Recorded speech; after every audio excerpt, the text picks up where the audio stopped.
All right. Welcome, everybody, to the Outer Rim.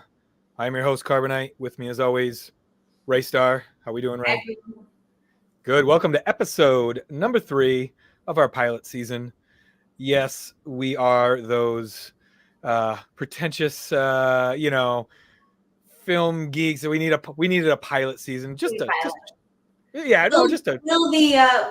the channel pick us up? We don't know yet.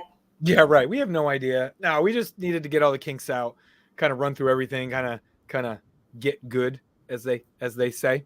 But Ray, got some exciting news today. Very exciting. I'm psyched.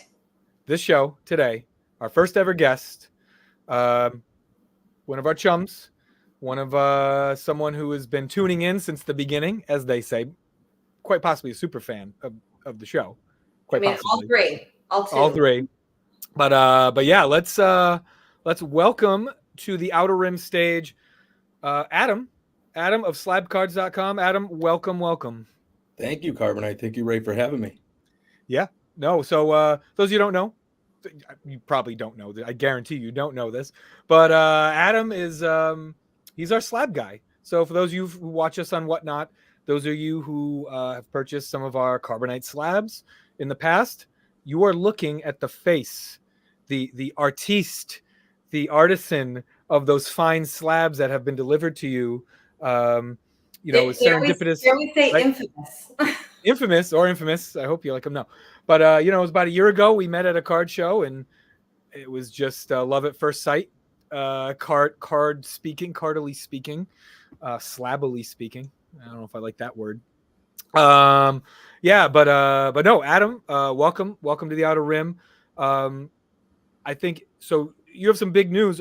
Am I right to say I heard a little birdie tell me that you have a physical space opening up this summer, perhaps? Yeah, we're doing a pop-up right in Needham Center, Massachusetts. It's a second floor, wide open. It's where TripAdvisor started, so I'm hoping that good energy plays in our way. But an education center that's doubling as a card shop for the summer while we get ourselves together. So it's been fun starting to set up. Soft launch next week, and then appointment only to get groups in to check it out. Oh no, it's gonna be fantastic. And if you're not from New England, Massachusetts, please book your plane tickets now. Fly into Logan, head down 93 to 90 to 95. Right, it's probably the best way. Maybe the Pike down 95. Who knows? Head to Needham, head to the shop. It's gonna be great. You're gonna see some Carbonite slabs there as well. And Adam, you deal in pop culture slabs such as? Yeah, that's how we linked up. I started with The Simpsons, and I went from there. All the nostalgia that hits me hard: Beavis and Butthead, Nickelodeon and Nicktoons, Ren and Stimpy in particular. Just digging through my collection and found a way to make them secure and something that can go onto a desk or into a collection for a long time. And that's how it got started up. Yeah, no man, it's fantastic. I love it. And like I said, the first thing I did was buy a Simpsons slab off you. The Homer quote was like, "That ref was the suckiest suck that ever did suck. He sure sucks," right? Oh my God, my favorite Simpsons lines of all time. It was fantastic. So anyway, so we start the show here. This is enough with the pop culture stuff. This is a Star Wars show here. We start every show with a little segment we call Ready, Set, Go.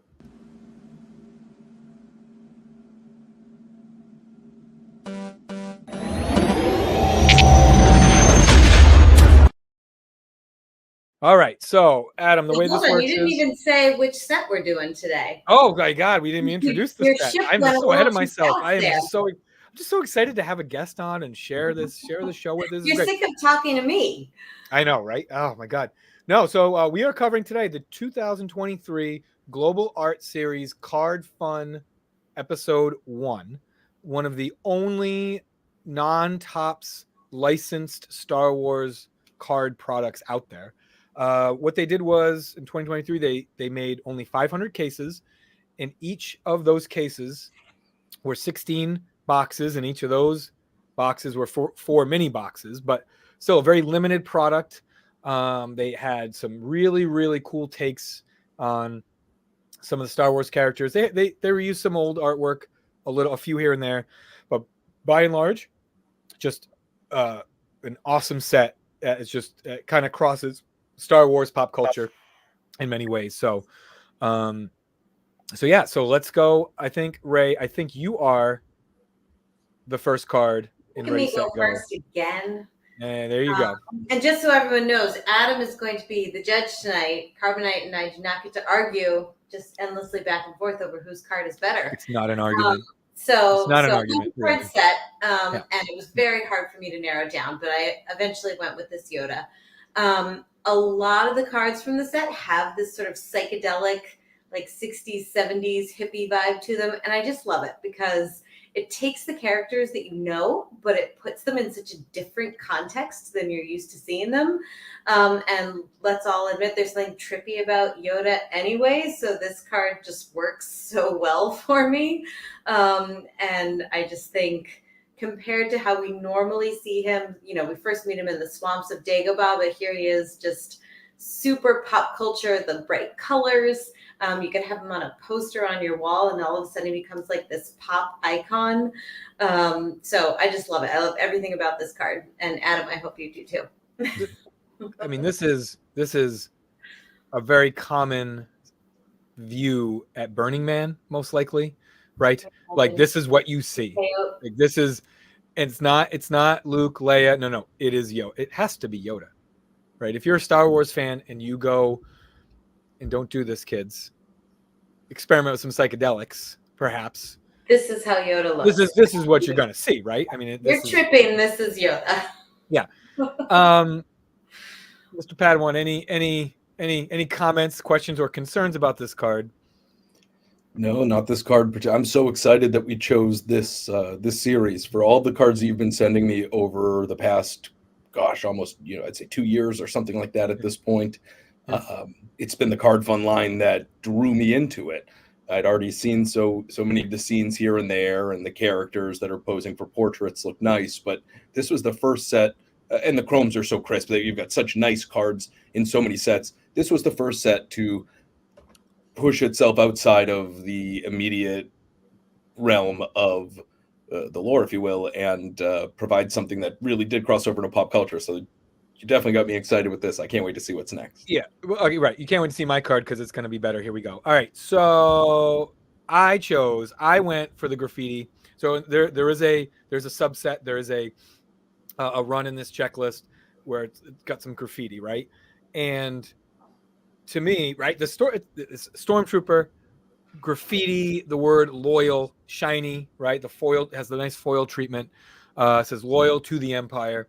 And it's one of those like counterculture. I just coined a phrase. Did I coin a phrase? Counterculture, where it's, you're in Coruscant, right? And you have these, you see these, people graffitiing, for the rebellion. You know what I mean? Like, remember Alderaan and all this stuff. No, but there are definitely some corners of the Empire where there's some teenagers putting up, probably paid, propagandists, but still putting up this type of stuff on the walls of cities across the Empire, right? To kind of be like, yeah, I actually read the loyal as what's the word that I want? Sarcastic. But then it says to the Empire, a nice little beautiful script there at the bottom. Yeah, nice try. No, this is like again. It's that again counter culture, right? It's the people that, whether you like it or not, in the Star Wars galaxy, there were some people who lived on planets whose lives got better because of the Empire. I'm not saying the Empire did nothing wrong and anything like that, but there were people who were loyal to the Empire, who were spray painting walls and admiring and wanting to be a stormtrooper when they get older, right? Like kids, that sort of thing. Luke Skywalker wanted to join the Imperial Academy, for crying out loud. If we, lest we forget. So yeah, so Adam, so tell me why my card is better and why you picked my card. I'm torn. That's a big sigh. He loves the Yoda. He loves trippy Yoda. I do. I'm gonna lead with that. I love the Yoda, and Ray's probably taking this, but where I want to go is the idea. You've got something like the Death Star that's totally pristine all the time. It's this. You can't imagine that there would ever be a speck of graffiti on that.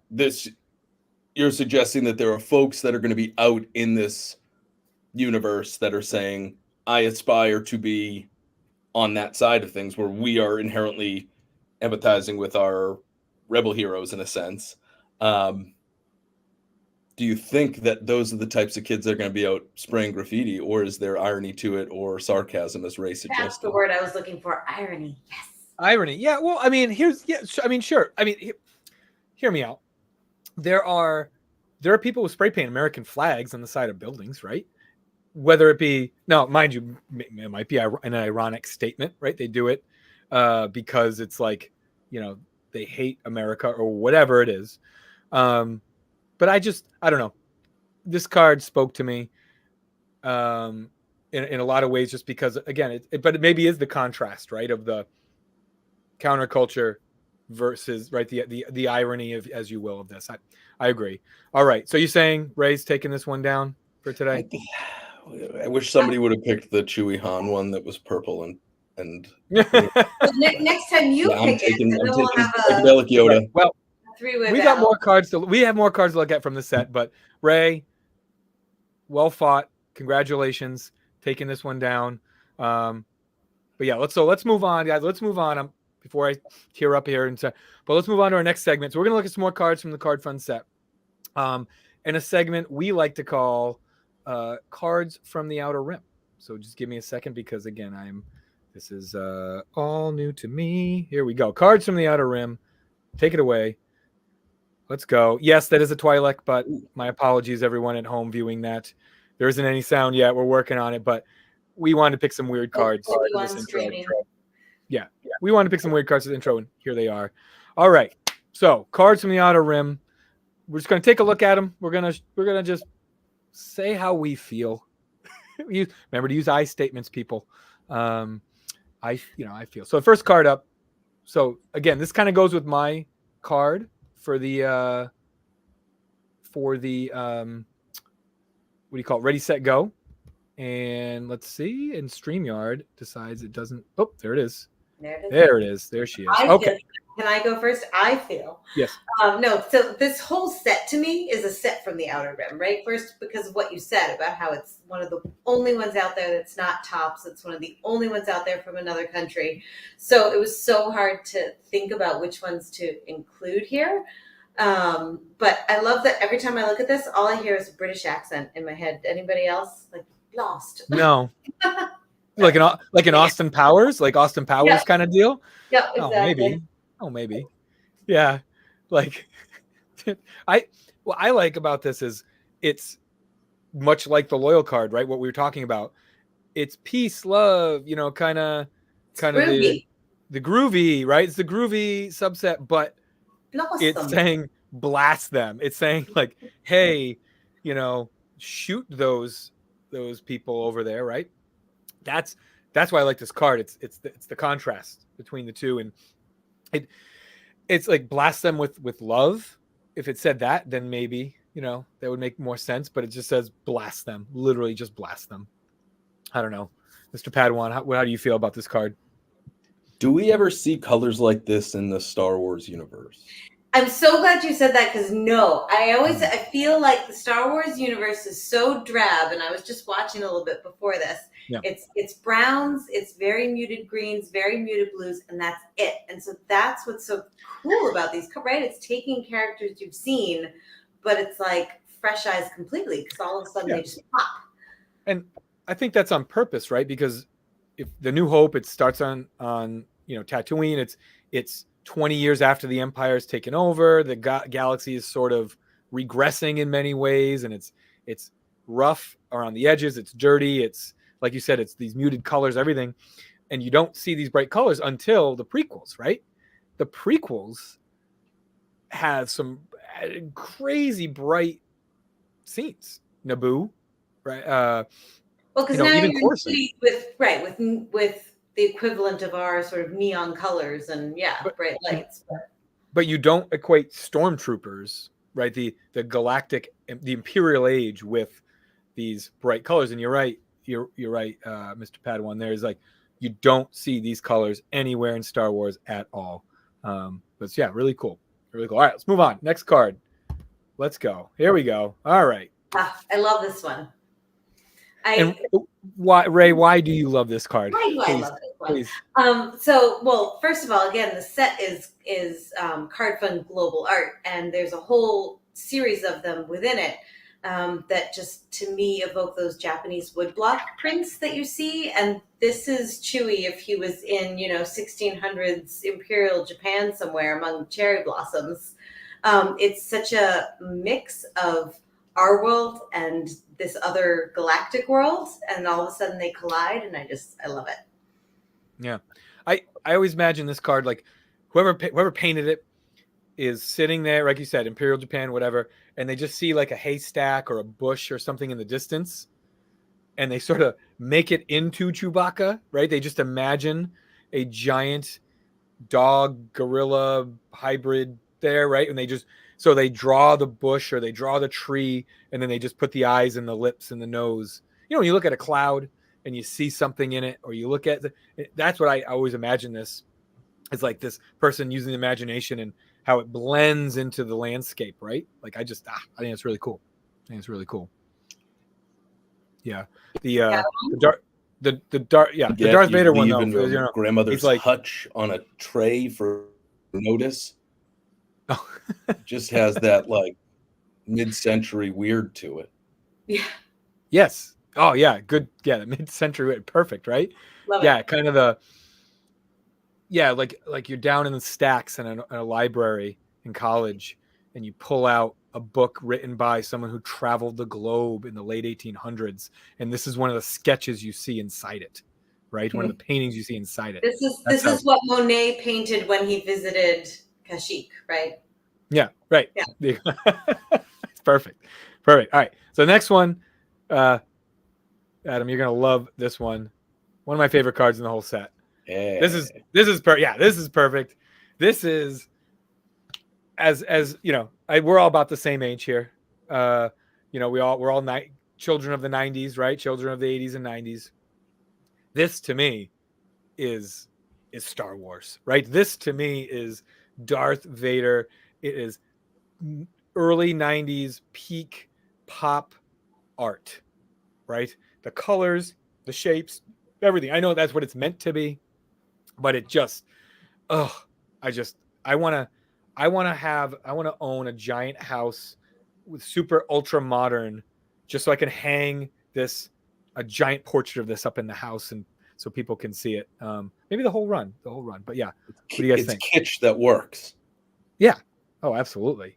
Yeah. See, it is Star Wars, but it's Darth Vader if he appeared in like Tiger Beat magazine in the 90s. Right. Guest appearance in Miami Vice.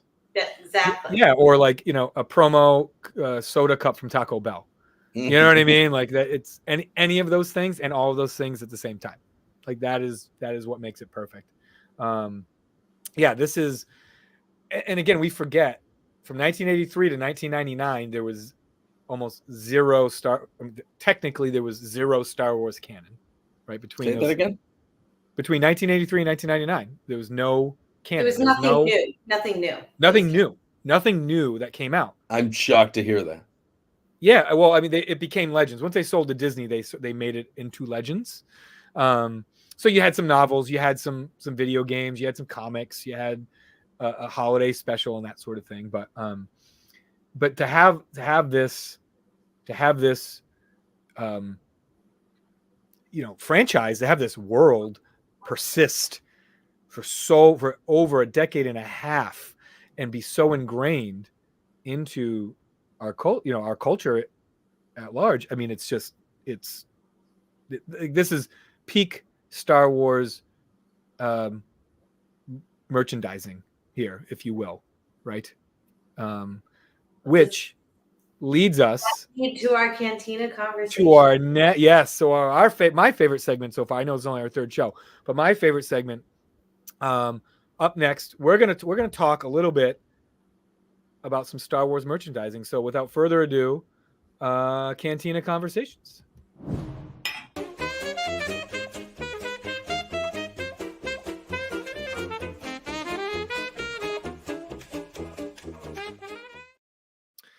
All right, so let's raise a glass. You got something to drink here, as is our tradition. Cheers, everybody. Cheers, Cantina Conversations. So today's topic: what Star Wars merchandise is in your nostalgia Hall of Fame? So the intention of this conversation, Cantina Conversation, is what these conversations you have at a bar. You're out with friends and you're just talking about Star Wars, things you talk about. There's no right, there's no wrong, open-ended.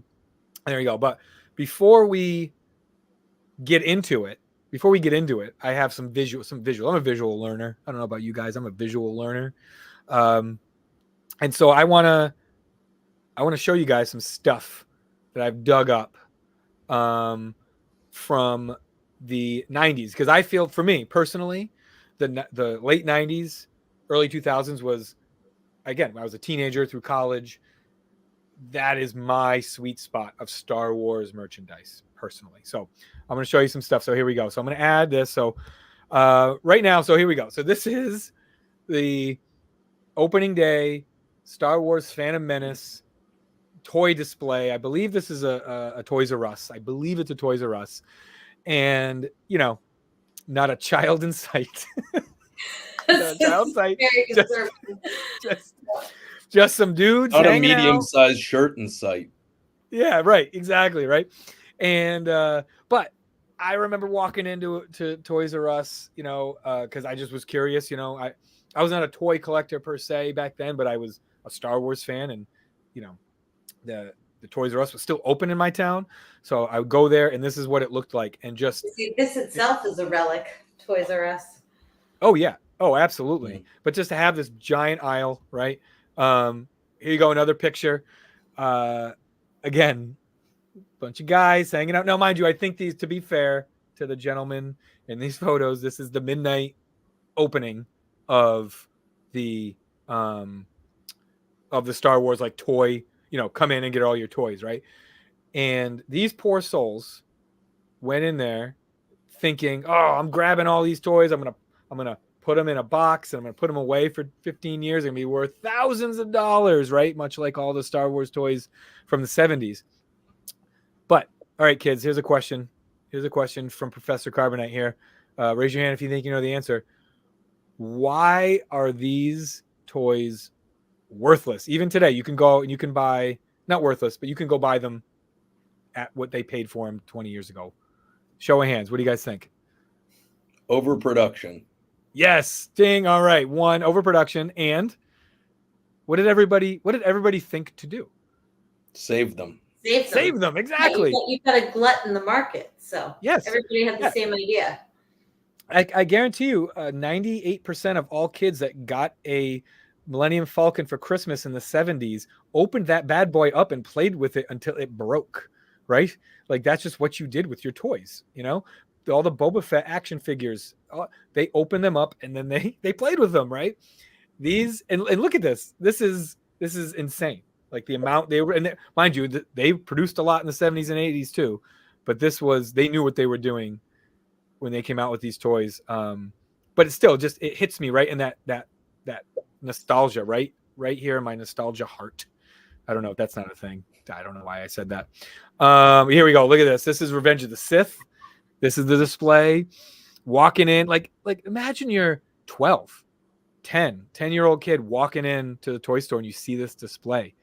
How are you not a lifelong? I mean, this is just unfair. Yeah, right. Exactly. Yeah, right. Like, how do you not walk out of there with everything? With everything, it's fantastic. Oh my god! But yeah, just seeing it. I love being sold to. I know it's an unpopular thing. We're sold to all day long. No, I so get somebody it. has to do it really, really well to be successful. So when you see a display like this, as somebody who's merchandised stores and done that, when you see something that pulls you in and then holds you there, they could have done it a million ways. They picked one good way, and I'm always impressed by that. Yeah. Oh, absolutely, absolutely. Oh my God. But to be fair, Padawan, did it make you watch the movies at the time? I was busy doing other stuff. Yeah, no, of course not. But here you got some Attack of the Clones cereal.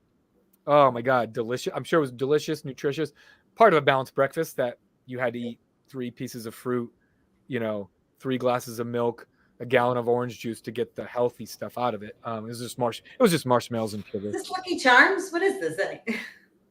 Sweetened corn puffs with marshmallow pieces. That's all it was. It was Lucky Charms, but Star Wars. That's all it was. That's all it was. But mind you, oh my God, I probably would have 8 bowls of this for sure. And then you got this one. I love this. So the Taco Bell, the Kentucky Hut conglomerate, Kentucky Fried Chicken, Pizza Hut, Taco Bell, did a huge push for the Phantom Menace, especially. I mean, they, Pepsi, all that stuff, they were all in on it. So here you go. So you have, Ray, I showed this to you before. You like the tagline? I love it. Yeah. I mean, it's just hilarious to combine, like you say, pizza with this, because that's how you get the kids, right? You just slap whatever it is onto a pizza box and they're gonna love it.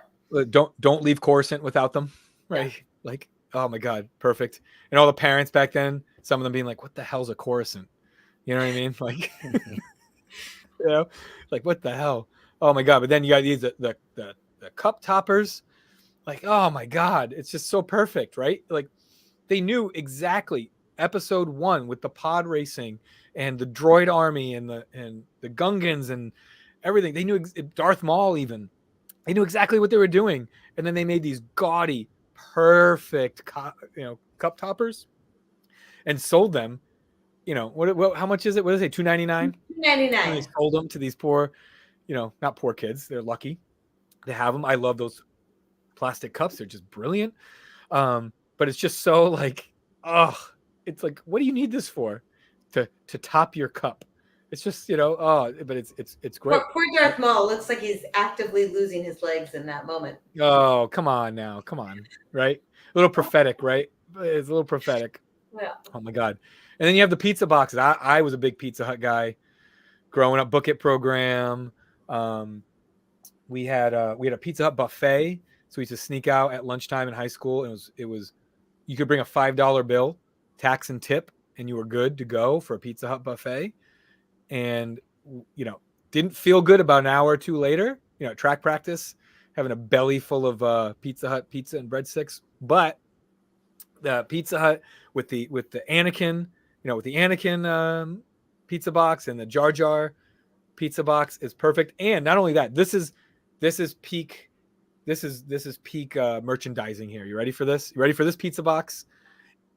Everyone wanted this pizza box. This is just incredible. But yes, that is a Newt Gunray pizza. Imagine being a kid and you're like, "Oh, I really hope I get that Anakin pizza box." And the guy comes to your door, ding dong, pizza's here. Oh, Newt Gunray. Oh, what the hell? Ma, order another pizza. I want a different box, That's probably exactly why they did it, so that you would have to order your, seconds. Yeah. Send the new guy out. Like, this is how deep they went into the well, right? This is how deep they went.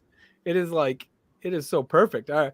But yeah, so let me all right, I think, is your slide next, Ray? Yeah, okay. So we're gonna talk. Ray's gonna talk first. So Ray, this is your sweet spot of merchandise. There's a couple pictures, so let me know when to move on. First, you just talked for like 10 minutes about the 90s.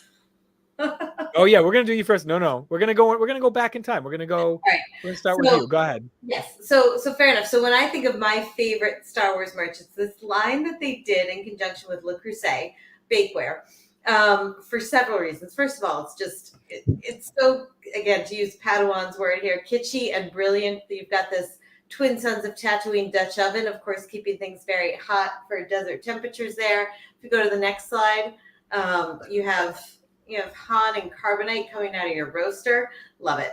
The whole thing, there's little ramekins with the droids. I think there's little pork pie weights. But my favorite thing about this set is that when it came out, there was a New York Times writer who actually, I think he tweeted that, oh, this line of bakeware is for a type of guy that I find sort of unimaginable. And it set off a huge Twitter storm because it was people who said, well, hold on. There are women who like Star Wars, and there are guys who like to bake, and all of those things can come together. And there's plenty of people who want to purchase this merchandise. And I love the whole set. I think it's amazing. And I don't think you can get it anymore. So there you go. Lots of nostalgia here for me. Oh, brilliant. Yeah, I love it. I love that carbonite pan is like, it is perfect. I'll be honest though. I do like this pan. And when we were looking this up, right, they had smaller ones, like an R2, like it was R2 and C3PO, right? And the smaller ones, something like that. Yes, those are the ramekins. The ramekins. I don't know what that is. You stop making up words. I have no idea what that is.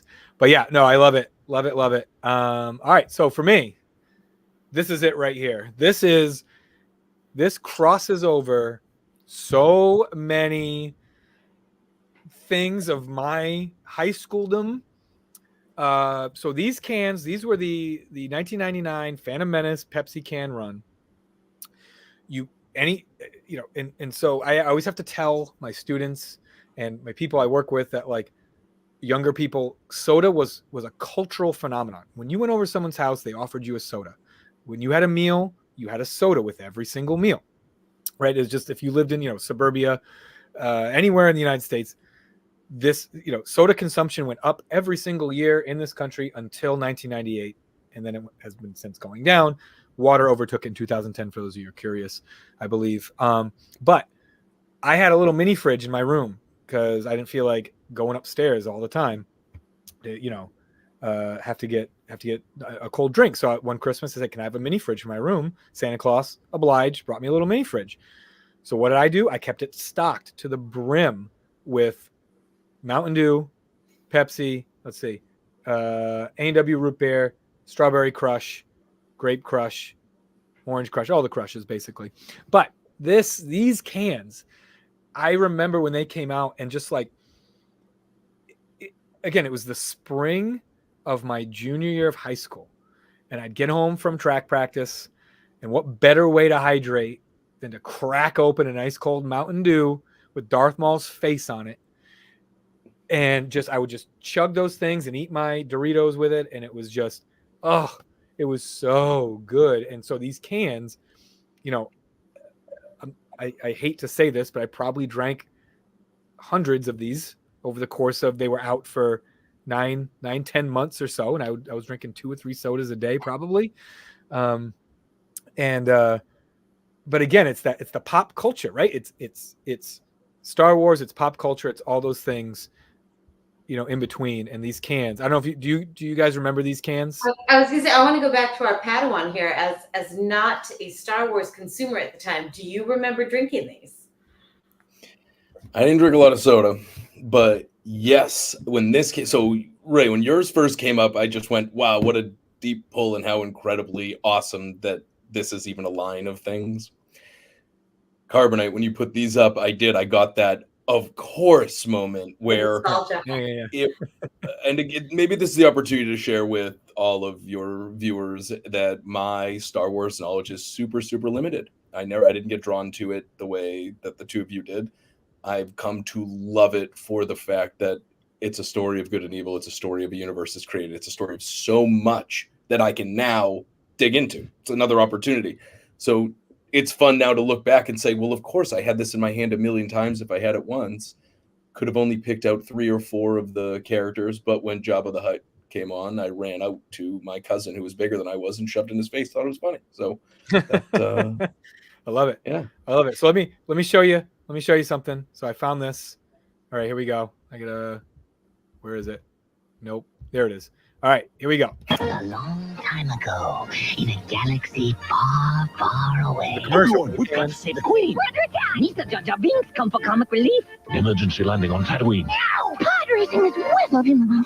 Love you, Padme. Oh no, Darth Maul! My brains are spilling out! Oh joy, wind. This is the weirdest date I've ever been on. I'm out of here. Go you must. Farewell. Bye-bye. Star Wars Episode 1 cans. Collect all 24 this summer. So yeah. So the whole that is like my that's my mecca right there. That commercial. I mean, that aired. That probably was airing 100 times a day on various channels across cable television, and collect all 24 this summer, right? That whole you want to go on eBay, you can buy them right now. That's why I got this picture, and the whole it's just like that whole CGI. By the way, see the CGI in that? How good it was, and how they leveraged the LucasArts CGI with this cutting edge at the time. We look at that commercial and go, "Oh yeah, of course, it's just a CGI alien. That's so easy." That commercial was from 1999. That commercial was 25 years old, right? So pretty incredible. All right, so let us move on. Adam, are you ready? Can you guys hear me? There you go. You were going out, but now you're back. Oh gosh. Oh, sorry about that. I was just talking about the CGI and how good the CGI was. We heard it. It was spotty, but you're good. Oh yeah, I must have. It was just my silly YouTube. All right, Mr. Padawan, you ready? You ready to go? Sure. Ready for your nostalgia trip? So you went old school, super old school. So let me bring it up for you, and you can introduce it. Take it away. So I have cousins. I grew up with cousins, and I'm sort of in the middle in the age range. And I have cousins who are much older that would have seen these in the theater, and I have cousins who are younger who their first exposure would have been some of the more recent movies. And one of my older cousins had the TIE Fighter and the X-Wing, and I would play with those when we spent time together. And then there's another link, and we talked about it a little bit before, and why I'd picked these is not necessarily a sci-fi fantasy guy and not trying to pigeonhole Star Wars into any category in that sense, but leaning more heavily that way than a nonfiction documentary.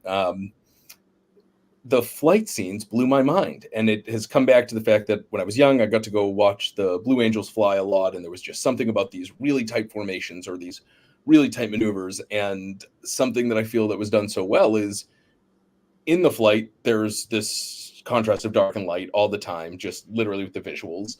And anytime that you have either the TIE Fighter or the X-Wing moving through, it was this nimble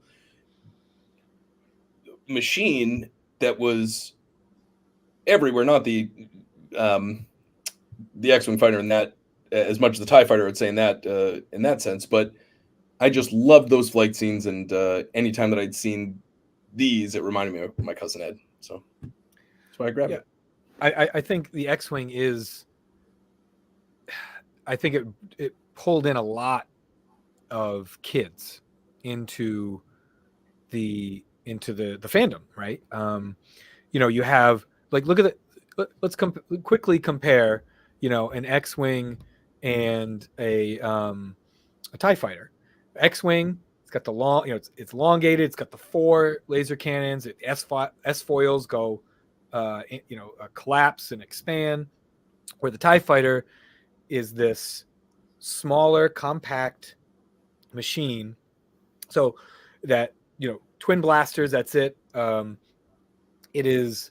For those of you who don't know, a lot of you know, a TIE Fighter is meant to be short range, no hyperdrive, expendable.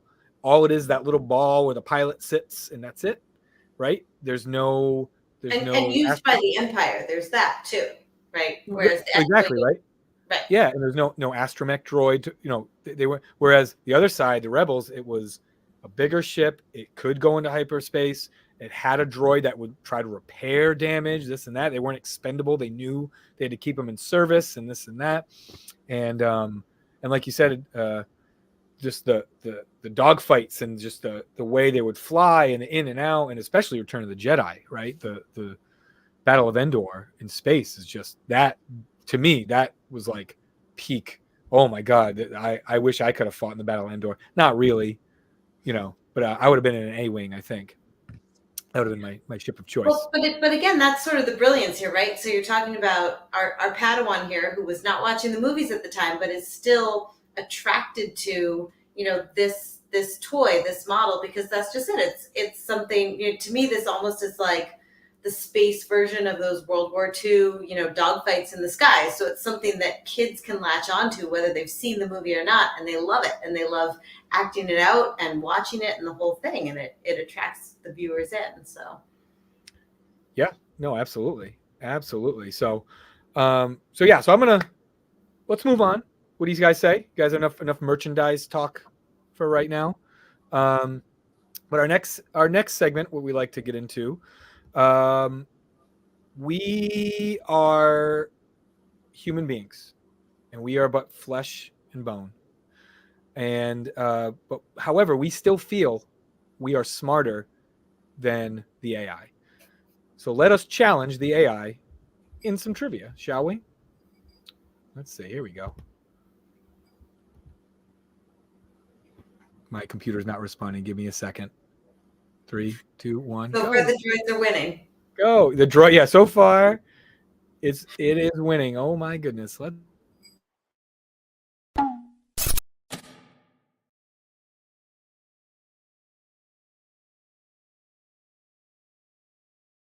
All right, humans versus droids. Let's get Gemini up here. Gemini, there you are. Sharon. Okay. So what we do, Adam, is we like to challenge the AI. I got to make this bigger. Hold on. There we go. All right. So we're going to say, please, you always have to be polite to the AI. Give us a trivia question from the original trilogy of Star You spelled trilogy. Wars. Oh, thank you. Is that the autocorrect speaking to me through my computer? Is that what it is? Here we go. All right, here we go. First up, what is the name of the Mos Eisley Cantina band that plays a lively jig when Luke Skywalker and Obi-Wan Kenobi enter? It loves Mos Eisley questions, just so you know. It does. This is like the fourth one. The nodal, what are they? Padawan, do you know the name of the band? Oh, of course not. Come on, just take a stab. It's not the Backstreet Boys. It's not Rush. I'm not going to get us in any of the right directions, but it's the youngest brother from Hanson's side project. Everybody knows that. There you go. What did you say, Ray? It's the nodal something. It's on the tip of my tongue. I'll be honest. I would want to say the Max Rebo band, but that's not right. No, it's not correct. It is. It doesn't even know. Thinking really hard. What is going on? Come on, you. We broke it. We win. Does this mean we win? Oh my gosh. I'm gonna refresh here. All right. How about let's try it now. What is the answer? Jeez. Yeah, so I'm pretty sure. Oh, yes, the modal. Yeah, I was got it. A little spoonerism there. Yeah. Yes, Ray. Okay. Yeah. Figrin, Dan, and the modal nodes. Padawan, write that down. Write that down for next time. All from Planet Bith, and yes, I did a little research before this. So. Oh my goodness! All right, Please give us another trivia question. All right, let's see. Next question. Ooh, this is a good one. What does Leia utter right before being captured by Darth Vader on her starship? I mean, I think it's help me, Obi-Wan Kenobi. You're my only hope. Right? That has to be it. She didn't say anything. She didn't like yelp or like go eep when Vader grabbed her or anything like that. No? Daddy? Sure? Is that so? She programmed. That's when she programmed R2. Yeah. And yep. Oh wait. Huh. Whoa. She doesn't say anything. She kind of like. Oh no, she does. She goes, I'm on a diplomatic mission to Alderaan. You are a rebel spy, right? Oh, okay. I get what it's asking. Like, what did she say right before? Right before, not when she was, putting in the floppy disk into R2. What that sounded wrong. when she was recording her message on R2D2. There we go. There we go. All right, let's do it. Let's do one. All right, please give us another. Let's say. All right. What is the call sign used by Han Solo during the Battle of Yavin, where they destroy the first Death Star? Ooh, I think I know. I'm out. I think it's Rogue One. No, No, that's not right. can't be. It's not Red 7. It's not right. Ooh. I'm out. Ooh. All right, Padawan, just give us a guess. Han Solo's call sign. Let's see. What is Roadhog. Roadhog? Yeah. You didn't say please. What do you expect? I'll tell you. It's a trick I'm not question. like Get out of here. Oh Say, my God. Gemini, please give us one that has a real answer. All right. Please give us one more that actually has an answer. There we go. All right. Because Let's otherwise we just feel Oh, look unintelligent. at see? Yeah. See? You should be sorry. You should be sorry. Yeah, you fucking Jesus. All right, well, hold on. I want to see if our Padawan knows this one. Is it Tatooine? Yes, there you go. Ding, ding, ding, ding, ding. All right. Absolutely. I only know it because of a Blink-182 song. Oh, yeah. See, there's pop culture right there. That's perfect. Princess Love Leia. it. Great. It's a great song. Great song. All right. I think we need to put Gemini aside. I think Gemini's a little drunk tonight. I'm going to chalk that up as a win for us. Just for whoever's keeping score. Right. Write that down. We won. If you're watching, let us know if the humans or the droids won tonight. That's right. All right. So that brings us to our last segment. We're going to have a little fun here. And we don't have an intro for it yet. It's our third show, people. Relax. We got one coming. Don't worry. So Padawan, we do a little segment here. Like I say it like we've done it 10 times. We've never done it yet. But this segment I like to call Wrong Answers Only. And so what we're going to do is I'm going to add some obscure Star Wars characters to the screen. And we are going to let everyone know who they are. Wrong answers only. All right. And that's how it's going to be. We're going to have a little fun here. All right. First one to the stage. Here we go. Okay. So I know who it is. But if I had to guess, this is someone's throwing a 70s themed party, and this guy decided to go dressed as a 70s porn star. But actually, the name of the character actually works for the name of the porn star as well, right? Biggs Darklighter. Would you all agree? It comes straight from the manual that you use to like make a porn name. Who was your street name? This is who Yeah. we got. He's got the Yeah. 70s porn stash and everything. I love it. Co-starred in the Phallic Menace. That's right. The Falcon. There you go. There you go. Oh my God. Padawan, who else do you think this looks like, Mr. Padawan? Oh, Uncle Rico. Uncle or Rico. Even better is if Burt Reynolds was in his beginning role on. Yeah, man, if Coach only put me in, we would have won state. Oh man, Uncle Rico. Yeah. What a amazingly underappreciated character in American pop culture. Ray, do you know Uncle Rico? I do not. Oh, here we go. All right. We'll have to watch Napoleon Dynamite. But yes, Uncle Rico. I love it. All right. Let's go to the next one. Wrong answers only, people.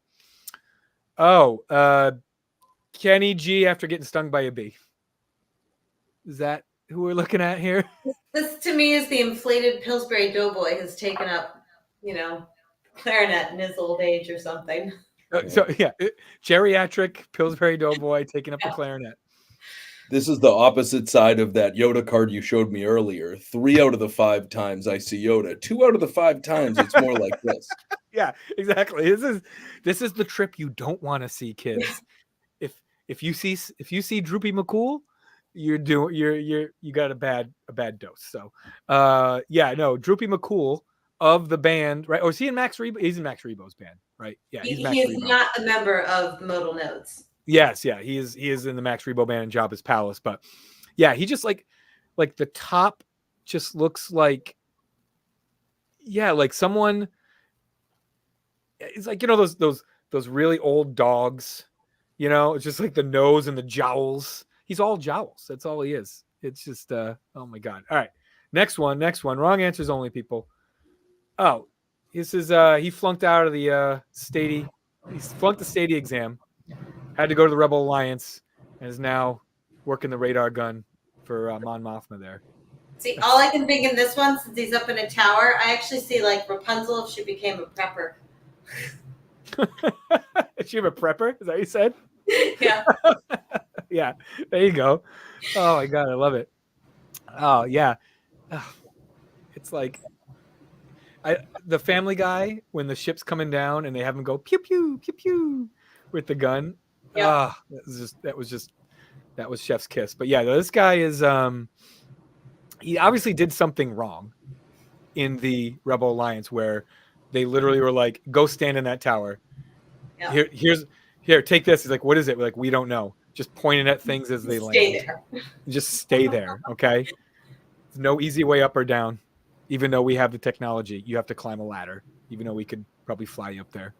All right, last one. Here we go. Last one. It's always like the king's nephew that just gets sent off on that. You have a really important job for you.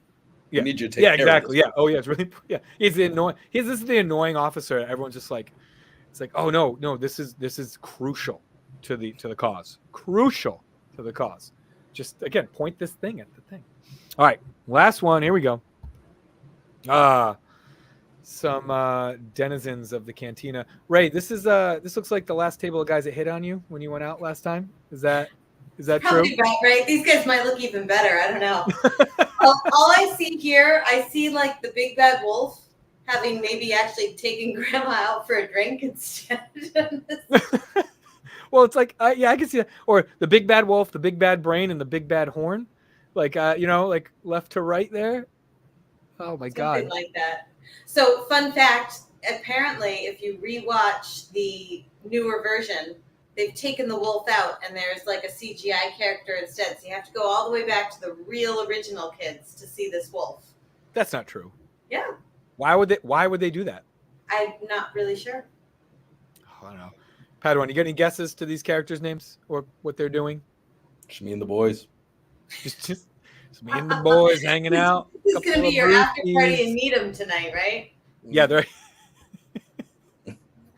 Yeah, it's like this look like the guys I hung out with in college after, no, it is after 10 space beers. This is like how they really look, like this is their true selves coming out.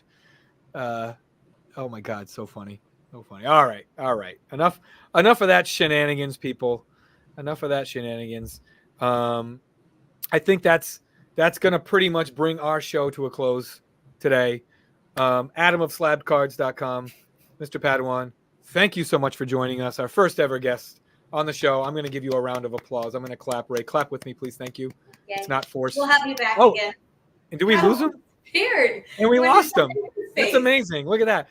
Perfect timing. We will let's just get rid of him here. But guys, everybody, thank you all for watching. This has been The Outer Rim, a live show all about Star Wars and Star Wars cards. I am Carbonite. With me as always is Ray. Ray, any last words? No last words. We'll see you guys next time. All right. May the Force be with you. No, and then we do this thing.